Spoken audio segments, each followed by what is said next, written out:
Good evening, I'm Anthony Robart. This is Crime Beat, the stories behind some of Canada's most high-profile homicides, told by the reporters who walk the beat every day, and the families demanding answers.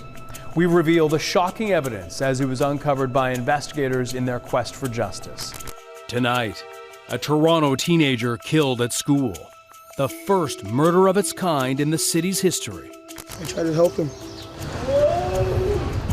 They got into the school with the gun. Who helped them bring in the gun? Post Jordan, there's been a couple hundred homicides of school-age kids. So there's something fundamentally wrong in particular communities. It was some artificial sense of security, a bubble that had finally been burst. Please don't let my son die in vain. And now, here's Crime Beat reporter Catherine McDonald with the legacy of Jordan Manners. May 23rd, it was a Wednesday.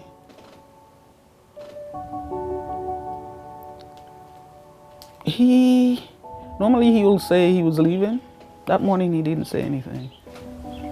He left. That was it. Jordan is 15 years old and in grade 9. It is his first year at Jefferys Collegiate Institute. Was it hard to believe your baby was going off to high school? Yeah, in a way, yeah. Felt like I was getting old. Getting old. Jordan's mom, Lorraine, says he was into basketball, music, and girls. So did he like it there? Was he fitting in? Yeah, he was. Yeah, he was. He was fitting in. Because I visited the school just to make sure that everything was okay. And from what they told me, he was okay. So I wasn't worried about anything. So the reputation of Jefferys was that it was a really good school. School, yeah. And a safe school. Yeah. And versus other schools in the neighborhood that maybe weren't as good. Yeah. So you picked that school for those reasons. Yeah. And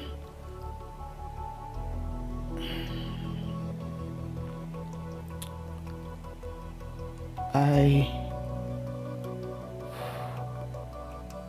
kind of blame myself for sending him there. Maybe if I hadn't sent him there, he might have still been alive.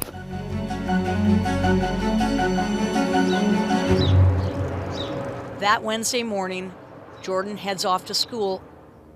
It is the last time his mother sees him alive. I was right there. What did you see? Nothing. Just seen him fading away in front of me. I tried to help him. Was he conscious, to your knowledge? His eyes are open, but he was shaking. And were you trying to talk to him or give him CPR, Yeah. or what were you doing? No, I was trying to talk to him. I'm like, Jordan, don't die. I'm like, just stay awake. Glory and help's coming. Jordan was discovered lying in a school stairwell. I was putting in an air conditioner in the house with my son and my nephew when we got the call. Do you remember what they said to you? The young lady said, Lorraine, Jordan got shot, and I said, what? She goes, Jordan got shot. Members of the emergency task force surround C.W. Jefferys High School. Officers are on high alert. They've been told there could be a gunman still roaming around inside. Dozens of police officers surround C.W. Jefferys. 600 students are locked down. I have officers on every floor and in every room. Word begins to spread through the neighborhood that a student has been shot. They're in the library. They're in the other side of the school. I was thinking that it could be my son. I'm very worried. I need to see my son. Lorraine is living a parent's nightmare. She's desperate to see her son. Nobody knew what hospital he was at. They just took me to Finch Hospital and just left me there, the principal, and I had to flag down. It was one of the nurses there found out where he was at, and then I had to flag down the police from 31 Division to take me up to the school. She was hyperventilating, close to passing out, so I just wanted to help keep her together until she got to the hospital. From the school, they took me down to Sunnybrook.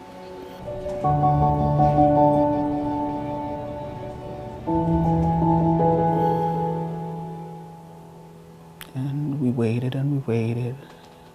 Didn't get to see him. Didn't identify him. What was that? You never went in that day? No, we sat in a boardroom waiting for I don't know what. Come here! Until finally the horrible news. Jordan has died.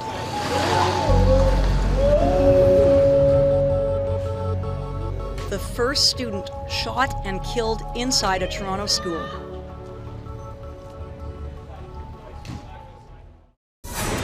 Coming up, with a gunman on the loose, police must try and piece together Jordan's final moments.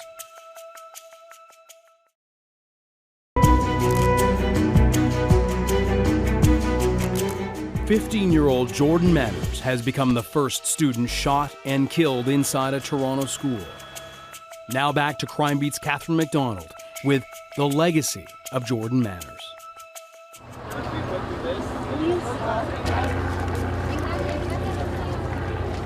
One of their classmates has just been shot and killed. The killer, or killers, have fled.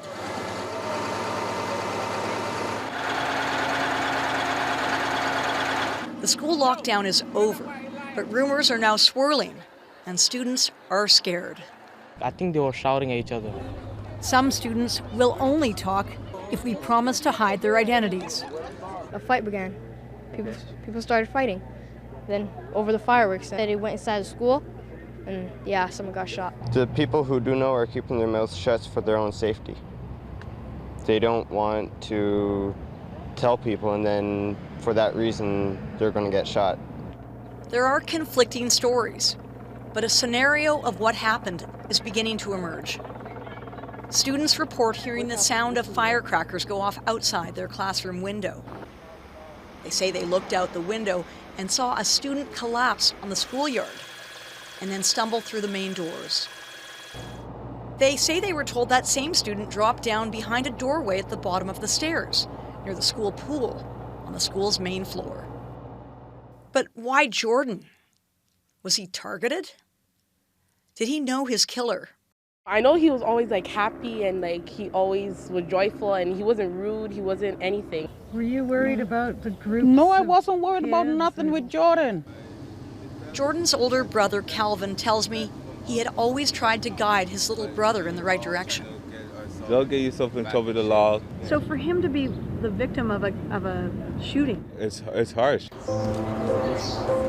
The next day, I meet Jordan's mother, Lorraine.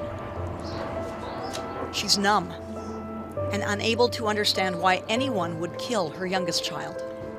Jordan was everything that I lived for. Jordan, I love all of my kids, but Jordan had something. Jordan had something.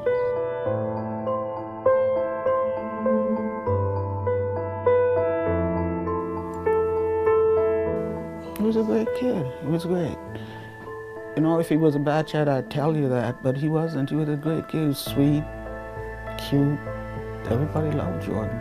Jordan was Jordan. He was everybody's child. At any one time, someone would pick him up and they would take him away and they were with him. He was not needed for anything or wanted for anything. It was good. Jordan's grade school teacher agrees. Was a good student. You know, I mean, he was like any other teenager that's gonna at times push the boundaries, but just love the kid. The kid was witty, the kid was bright. Devon Jones taught Jordan in junior high. He remembers how invested Lorraine was in her son's education. She was a phone call away. And she had her hands on the pulse of what was going on with Jordan. Very hands-on. Like I would say, hey, there are days that she would spend the morning with me in my classroom, sitting in my classroom with Jordan. So like, Because she wanted to keep him out of trouble. Of course, it wasn't a mother that was removed from this or was an absentee mother. No, she was very much so involved. Devon also thought C.W. Jefferys would be a good fit for Jordan. Jordan was very creative, he was very artistic. The school, CW still has a great art program, and we figured that Jordan would flourish in that environment. I have something to show you. Jordan's one true love was art. Messed up his book. That's what he loves, it's basketball. An art book that Lorraine has saved to this day.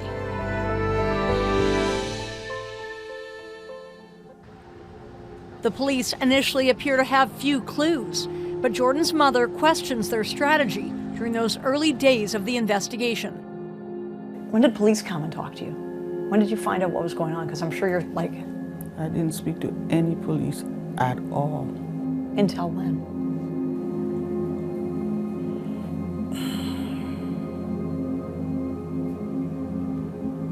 I didn't speak to any police. Because we spoke to police, I think, that day. You guys did. They never came to see you in the hospital? They were there, but they didn't speak to us. They didn't speak to me. They didn't come to the house to do an investigation to find out anything. Nope, they did not. No one was listening. Superintendent Michael Barsky, one of the lead detectives on the case. He was there during those early days of the investigation that Lorraine is describing. Early on in the investigation, we spoke to a cousin of Jordan, and we spoke to the brother of Jordan. Two were available to us on the scene, which made it far easier for us to access them, obviously. But again, the mother of this young man has questions, wants answers, deserves them. But in retrospect, perhaps one of those early on things should have and could have been a face-to-face with the family. When you don't have answers to provide a family, it's a terrible conversation to be able to be part of, because we want to be able to provide the right, accurate information.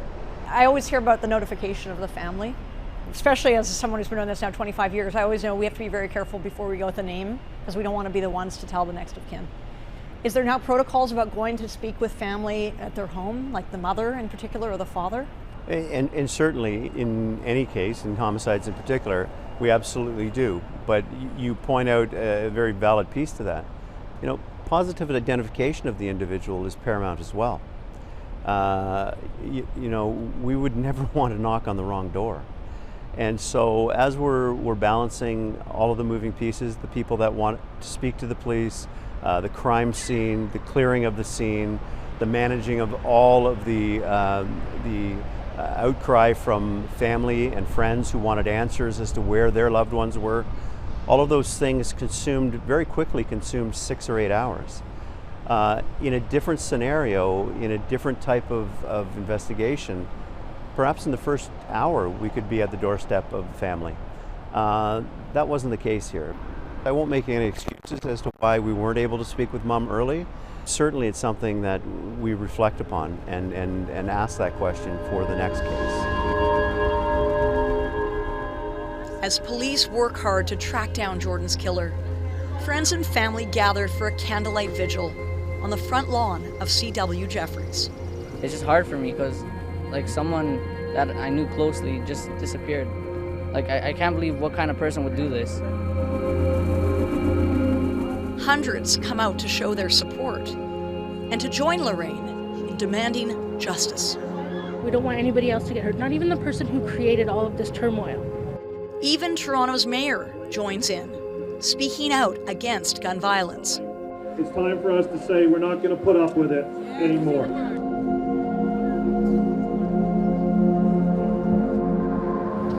It's within these first 12 hours of Jordan being shot that a key witness comes forward to police, pointing the finger at 2 men. Jordan's family urges the suspects to surrender. I've lost my life, okay? You're out there, okay? And what you got coming to you is gonna be worse than what you gave my son. And that ain't no threat. Then, the break police are hoping for. Witnesses tell Global News the raids began early this morning. We're inside sleeping. Next thing I know, I just hear the door tearing down. It was just horrible. Police officers along with ETF charged into a home in North York, as well as an apartment inside this nearby building and 2 residences inside this housing complex. When it was over, 2 people were held in custody. Who are these men? Did they kill Jordan? Coming up, do police have the right people in custody?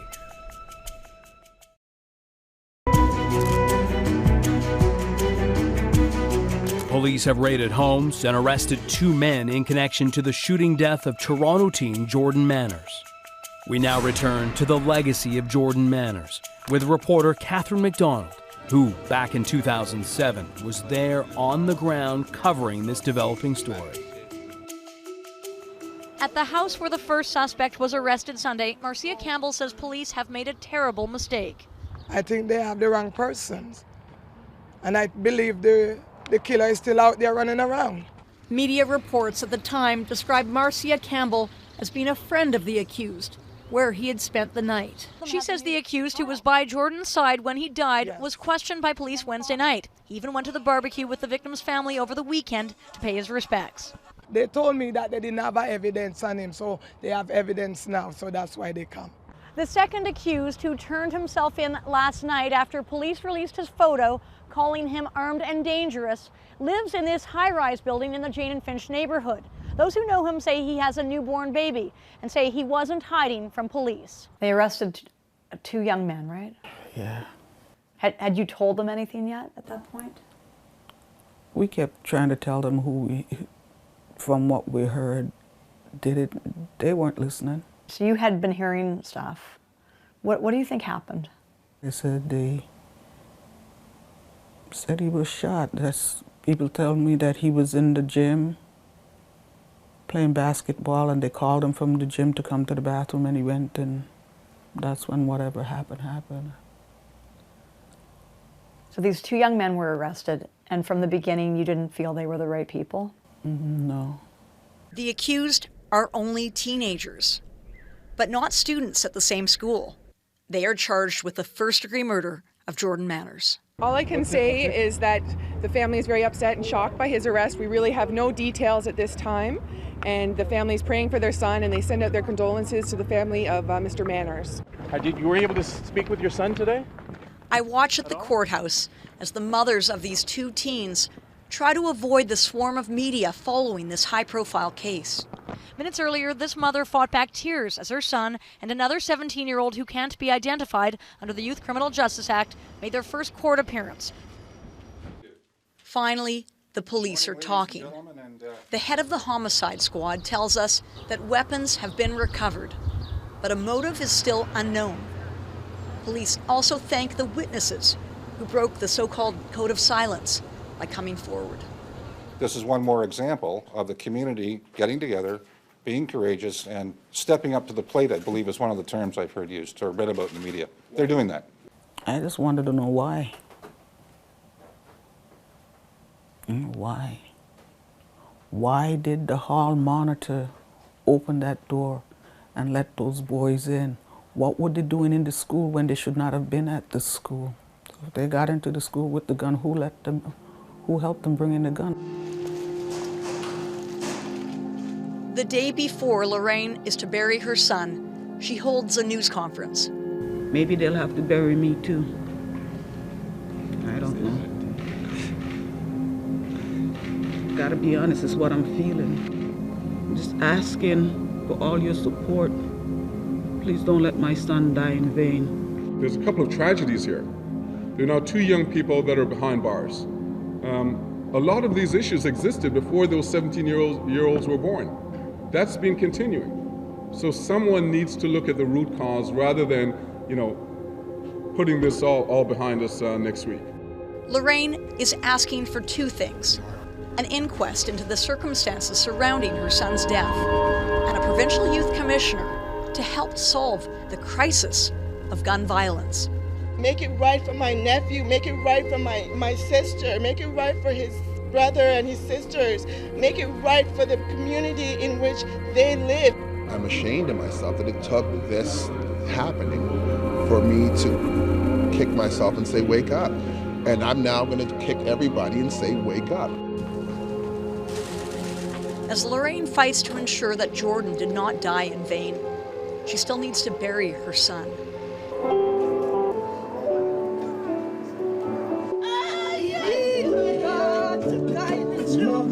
Left but for reality. And I just stopped giving. Nothing wants to grow. Nothing wants to grow. It's a heartbreaking goodbye.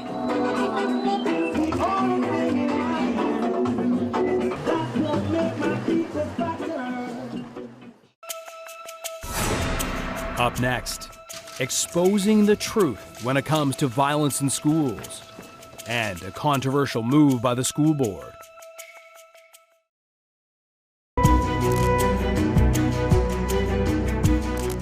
Jordan's mother doesn't want her son to have died in vain. It's the first time a student was shot and killed inside a Toronto school. She's demanding an inquest into his murder and a hard look at the issue of gun violence. Now back to Catherine McDonald with the legacy of Jordan Manners. As investigators prepare for the trial, the school board hires human rights lawyer Julian Faulkner to lead a school safety review in connection to Jordan's death. I feel terrible for Jordan's family and what they had to go through. But it gets broader and bigger. This notion that somehow the schools were sort of hermetically protected against the violence outside the walls was, of course, folly. It was some artificial sense of security, a bubble that had finally been burst. And it was burst in 2007 when that 15-year-old lay on the floor. Global news sources say a code of silence exists among top brass of the Toronto District School Board, a don't tell policy when it comes to reporting school violence aimed at protecting administrators. It was fascinating, the level of resistance. And what that told you, of course, is that the keep a lid on it mentality was operating full force, and that people were extremely reticent to tell the truth. The resistance reached the stage where literally we were no longer funded. But you continued on because Absolutely. You wanted to get the truth. We finished our report. The report speaks for itself. A hug and a whispered "I'm sorry" from the report's author, the only person Lorraine Small says has told her the truth. These are problems that find themselves in different parts of the city, black, white, purple, different colors. When our panel discovered guns in different parts, different schools, away from vulnerable communities, discovering school violence away from vulnerable communities, that was information we weren't supposed to uncover. But what I also saw was that people had enough, and issues around what was then called the safe school culture. This Safe Schools Act that was a product of the Conservative government of the 90s, still operated as a specter over the system. And by that I mean the suspension of kids in droves. Literally using this notion of discipline through suspension and kicking them out of a system in order to try to make them better was a philosophy that had embittered countless groups of marginalized parents, community members, and so, not surprisingly, our schools are a microcosm of the rest of society, and you could see the division in the system. You could see the haves and the have-nots. We literally walked into a school where we discovered that a sexual assault of a young, racialized youth had taken place, a serious sexual assault, and it had been covered up by school officials. so that you had this two solitudes. You had two solitudes of the students set up for success and the students set up for failure, and those two solitudes expanded outwards. There will be change as a result of your son. And in front of everyone here, I have your promise for that. I have promised for that in front of everyone here. One of these changes is putting police officers in some Toronto schools. They're called School Resource Officers, or SROs. Jordan's mom strongly supports this move. Having the police in there, I figure maybe this might help it not happen again. A child might feel the way and could go and talk to the police, and knowing that the police is there, they feel more safe. And these resource officers, I remember talking when they were being done away with, to students saying, like, Officer Smith, some of them made he was like my dad. Yeah, some of them made relationships with them, yeah. So what was I know you made all these recommendations. In the end, they brought about the SROs. Was that something you had recommended? No. There are different trust levels in police. For some, a police officer in the hallways, it enhances a feeling of safety and well-being. And if the officer does good work, like, you don't have to have an officer walking around with weapons to do this properly, right? The officer can be doing good work and be part of a healthy environment in school. The opposite can also be true based on which communities we're talking about their policing. You know, parents in vulnerable communities who see police officers and recognize that officer is the one that was in an altercation with their son. So we specifically did not make a recommendation that they be in the schools. We said in our interim report, this is an issue that we're flagging. We think the conversations need to continue with the police services. At the time, Resource officers were controversial from the start. They were assigned to certain schools that tended to be in poorer neighborhoods with more racialized students. So what did you think when the whole Black Lives Matter got involved and said, this is, you're profiling here, and in the end they got done away with? And I can tell you, Lorraine Small's not happy about it, because she felt that was the legacy of her son. there is no way I can soften the blow for her. There's no words I could use given what she's been through and the loss she's faced. I do not believe that Black Lives Matter determined this issue. I believe the inability of the police, along with school administrators, to adjust to circumstances set this up for failure. You can't just drop uniformed police officers in schools and say, go. I have no issues with police being in certain schools, but I'll say, however, that cannot be the panacea. That cannot be the solution, right? The school that I'm standing in today, we have a guidance counselor in this building half day a week. Think about that for a second. How about additional people, additional resources?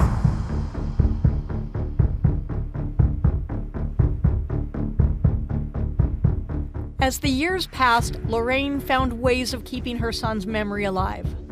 All the while, she waited.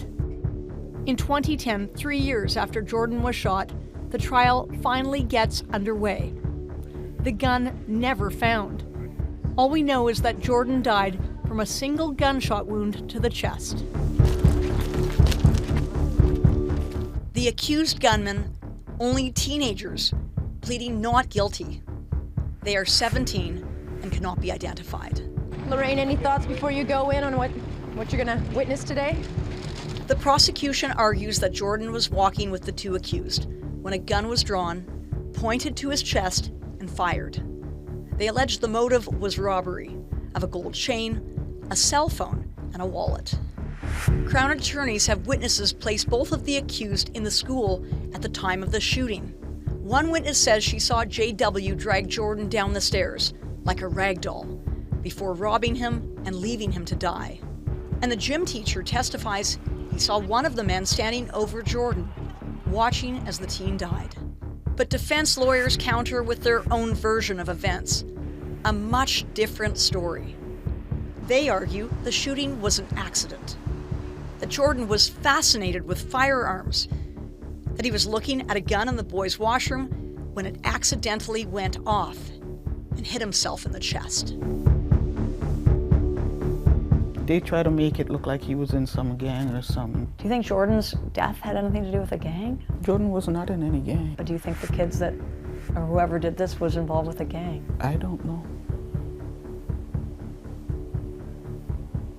I don't know. All I know is he's dead. For Jordan's mom, the trial is grueling. Every day listening to graphic details. Pain. Pain and just reliving it all over again. It's like I'm burying my son again. But not all the facts are shared with the jury. What the jury didn't hear during this trial is that a small amount of gun residue was found on JW's hands 7 hours after the shooting. It was not admissible because his rights weren't read at the time. The gun used to kill Jordan Manners was never found. Then, a stunning turn of events. 2 key witnesses say they lied and recant their testimonies. The way that came out of her on night 1, she could win an Academy Award if that was an act. It's what the lead investigator called a hijacking of the court process. But the Crown says YM only claimed to lie in her statement out of fear of retaliation, leaving the jury to decide whether YM was actually lying or telling the truth. It's a hung jury. The judge declares a mistrial. A devastating outcome for a mother who prayed justice would be delivered in her child's murder. The young accused, who were hoping for acquittals, are also unhappy with the outcome. I'd like to say to you guys, what are you guys talking to me for? Both sides of the family are frustrated. We kind of want justice for both sides, whatever that might be. We're very disappointed. We were expecting an acquittal. We know the jury took 4 days to deliberate, but this matter has taken 3 years to get to trial and 2.5 months of evidence. So we're extremely upset as none of the parties can move on. I mean, it tells us that this is a very difficult case. It carries a lot of passion with it. I think that when you're looking at a jury that's been out since Tuesday, it shows that in many respects this jury grappled a lot with many issues. It would be another year before the second trial, and Lorraine forced to do it all over again. Coming up, Jordan's family prays that this time the jury will be able to make up its mind. But will it be the verdict they're hoping for?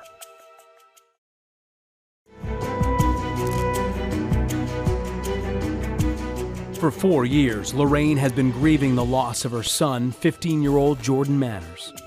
2 young men, known only as JW and CD, are charged with first-degree murder. Their first trial ended in a mistrial. They now await their fate for a second time. We now return to Crime Beat's Catherine McDonald with the conclusion of the legacy of Jordan Manners. Get your cameras out of my bloody face! Whoever did it, they know God looking at them, and God will judge them when the time is right. It's not the verdict Jordan's family is hoping for. After 4 years and 2 trials, including a mistrial, a jury finds the 2 men accused of fatally shooting 15-year-old Jordan Manners not guilty of first-degree murder. We respect the verdict of the jury, and our hearts go out to the Manners family, in particular Jordan's mother. JW and CD are now free men. To this day, Jordan's shooting remains a mystery. His mother no closer to learning the truth. 2 trials later and still the same results? Nothing. How did that make you feel that it was reported that people didn't want to come forward? There was one particular young lady, the one that called me. She knew what happened. Did she go to police? No, she didn't. And she's supposed to be a family friend. That's the irony of it all. So when you hear But when police you're say, watching, you know who you are. You got kids too. Karma is a very patient lady. She's my friend. She'll come knocking. And who's that message for? She knows who she is. This is the witness who never came forward. Mm-hmm.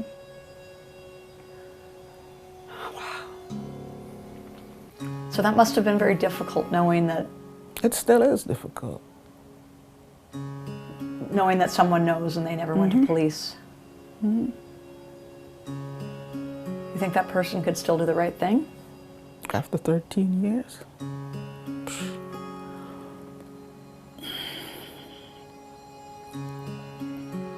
This is the last time we, 2017, had everyone sign this after we came back from the cemetery.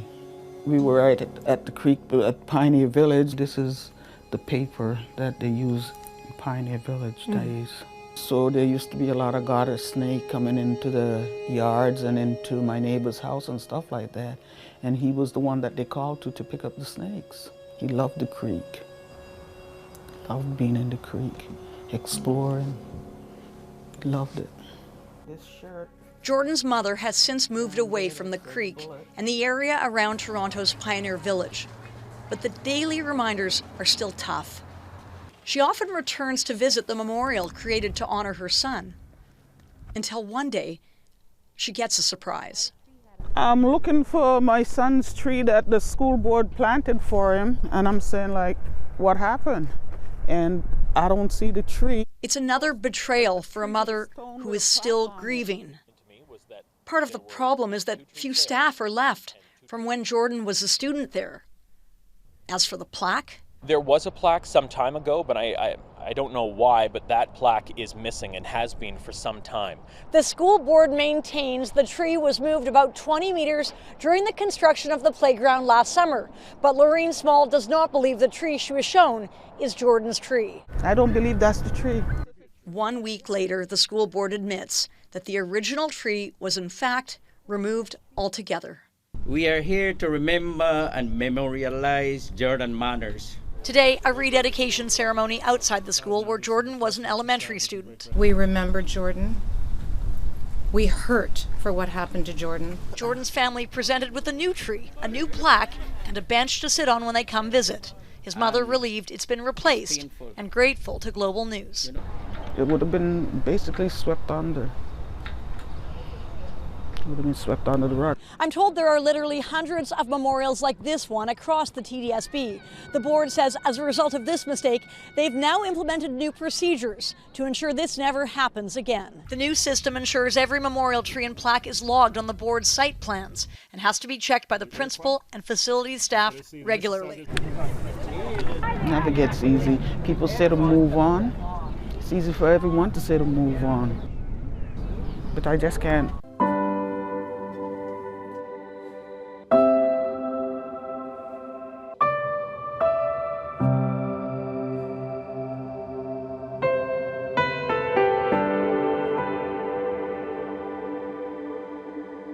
Do you see anything being done differently now? Do you think schools are safer now?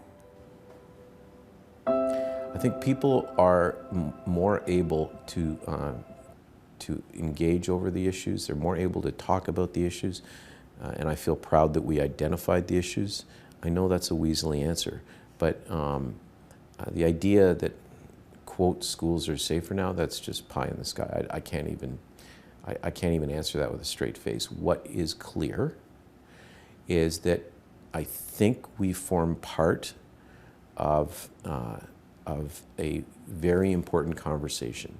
And I know that we're still part of that conversation because, to my dismay, I still get calls. I think that's a bit sad. I think that a report that is 12 years old shouldn't be that important anymore. Somebody should have taken the work to another level, and we should have been rendered obsolete quite a long time ago. Post-Jordan, there's been a couple hundred homicides of school-age kids. So there's something fundamentally wrong in particular communities. No child is born to shoot guns. I mean, we can say, let's get handguns off the streets. I mean, that's a complete misnomer. It's nonsense. Obviously, you have to get handguns off the street, but you have to look at the social conditions that's incubating this phenomenon. You know, it's more complex, it's more dynamic. It's tough. It's tough, but it's an impending crisis.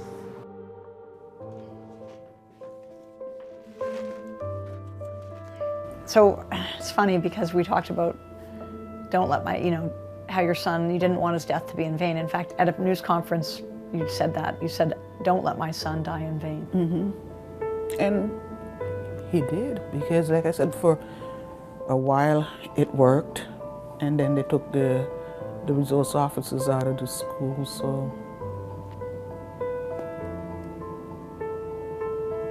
Jordan. So it's painful that you've worked so hard to get these in, to do something, to bring change, and then in the end it all went away. So how do you cope with that? Knowing that this justice has never been served, here we are 13 years later. The grace of God. He's the one that's been keeping me going. There's a lot of sleepless nights. There's a lot of crying. There's a lot of flashbacks, memories. There are people out there in these so-called groups that says, oh, we'll be there for you, we'll check in on you, and none of that happened. None of that happened. So, at the time it was good for everybody, for the cameras to see what,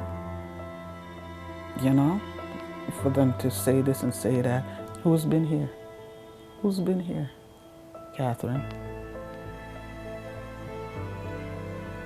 Catherine. If I called you, you call me. How could I not be there for you? You're a lovely woman who I met in the worst possible way. Yeah. And I now am a mother myself. And even at the time without children, I felt your pain. Thank you. And you're the kind of mother I want to be. A loving, supportive mother who has raised a great family. I thought I did. Look at your kids. Yeah, pain sometimes, but I love them. How do you remember Jordan today? How do I remember him today? What would he be like? How many kids he might have had? Would he still be at home? Or would he be with his sister?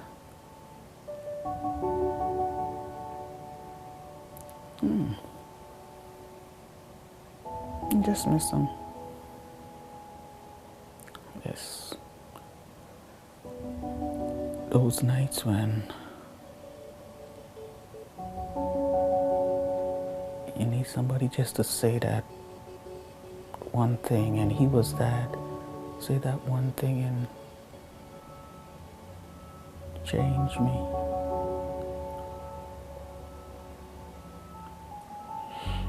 He really got you, right? He really got his mom. Yeah, he did. Still do. How do you feel close to him now? To remember him? Do you ever talk to him? I know you said you go to the grave. All the time I do. Tell me what you do. All the time I do. I just talk to him. I just let him know that I miss him, and I love him, and certain noise sometimes we hear, and just say, okay, Jordan, we know you're here. You feel him around you? Yeah.